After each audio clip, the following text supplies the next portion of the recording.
Hi hi welcome back to our channel. ఎలా ఉన్నారు అందరూ? చూస్తున్నారు కదా ఎంతో పర్ఫెక్ట్గా మరమరాల లడ్డు అయితే ఇది చిన్నపిల్లల నుంచి పెద్దవాళ్ళ దాకా అందరూ ఇష్టపడతారండి. సో ఇది ఎండ్ వరకు స్కిప్ చేయకుండా ఈ వీడియోనైతే చూడండి. ఈ వీడియోలో ఒక సీక్రెట్ టిప్ అయితే ఉంది. దాన్ని యూజ్ చేసి మీరైతే ఒక్కసారి ఈ విధంగా లడ్డు ప్రిపేర్ చేయండి. చాలా ఇష్టంగా అయితే పిల్లలు తింటారనమాట. సో ఇదైతే హెల్త్‌కి కూడా చాలా మంచిదండి స్టఫ్డ్ రైస్ అయితే. సో దీని ప్రాసెస్ అయితే చూద్దాం మనం. ముందుగా ఈ విధంగా ఒక కడాయి అయితే గ్యాస్ మీద పెట్టేసుకుందాం.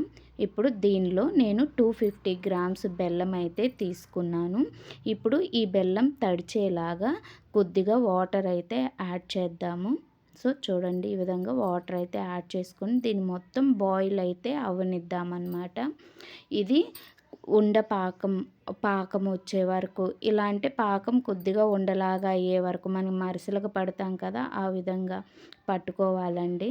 సో ఇప్పుడు చూడండి ఇది కరిగింది కదా. ఇప్పుడు దీన్నైతే ఫస్ట్ వడపోసుకుందాము. వడపోత మన టీది ఉంటుంది కదా వడపోసుకునేది.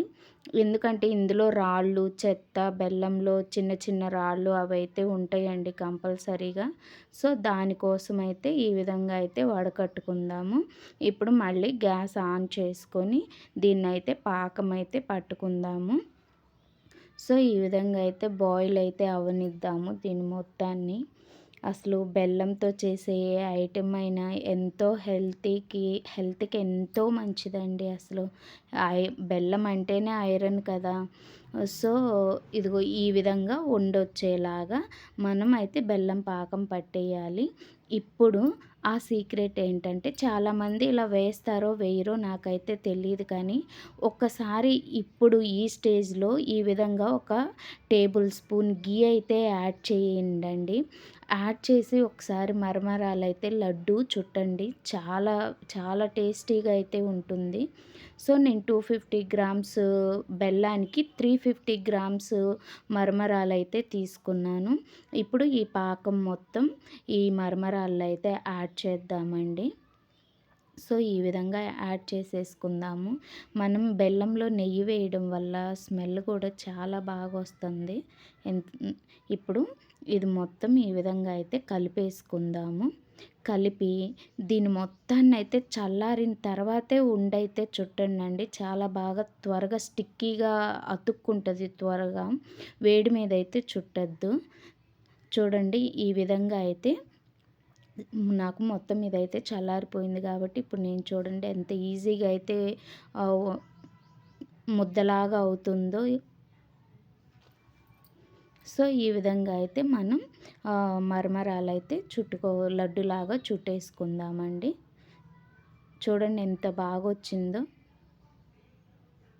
ఏ సైజు కావాలంటే ఆ సైజు చుట్టేసుకోవచ్చనమాట. సో ఈ విధంగా మిగతా ఈ రిమైనింగ్ ఇది మొత్తం లడ్డూలైతే చుట్టేసుకుందాం మనం. ఇది వేడి వేడి మీద ఉన్నప్పుడైతే లడ్డు చుట్టడానికి అంత త్వరగా అయితే రాదండి. చల్లారిన తర్వాత చాలా బాగా అయితే వచ్చిద్ది. చూడండి అసలు నెయ్యి కూడా నాకు చేతులకి భలే అంటుతుంది. సో ఫైనల్‌గా అయితే అయిపోయింది. నేను చుట్టేసాను. చూడండి ఈ విధంగా అయితే చుట్టేసాను. మీకు గనక నా రెసిపీ నచ్చినట్లయితే ఒకసారి ఈ విధంగా ట్రై చేసి నాకు కామెంట్ సెక్షన్‌లో అయితే టేస్ట్ ఎలా ఉందో కామెంట్ చేయండండి. ప్లీజ్ నా ఛానల్‌ని సబ్స్క్రైబ్ చేయండి. Thanks for watching this video.